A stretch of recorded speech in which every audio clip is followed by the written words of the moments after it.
নমস্কার, আমি সুমিতা শাস্ত্রী। আজকে আবার আপনাদের কাছে এসেছি একটা নতুন বিষয় নিয়ে আলোচনা করতে। খুবই গুরুত্বপূর্ণ এবং দরকারি এবং ইন্টারেস্টিং বিষয়।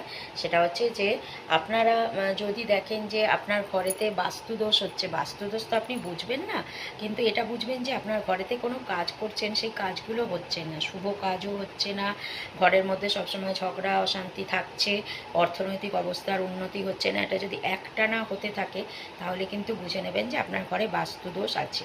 এবার যদি বাস্তুদোষ থাকে সেক্ষেত্রে আপনারা এটা করবেন যে ওই কিছুটা সন্দক লবণ নেবেন, একটা কাঁচের বাটিতে কিছুটা 1 বাটি সন্দক লবণ নেবেন, তার মধ্যে 5টা লবঙ্গ পুঁতে দেবেন, গোল করে এরমভাবে গোল করে পুঁতে দেবেন। পুঁতে দেওয়ার পর সেটা ঠাকুরের সিংহাসনেতে আপনি বাঁ দিকে রেখে দেবেন। মানে আপনি যদি ঠাকুরের সিংহাসনে, মানে আপনার ডান দিক, ঠিক আছে, ঠাকুরের সিংহাসনে আপনার ডান দিকটাতে একটা কোণে রেখে দেবেন। কোণে রেখে দেওয়ার পর এবার দেখবেন যে সন্দক লবণটা কিন্তু আস্তে আস্তে আস্তে আস্তে কমবে অনেক দিন পর।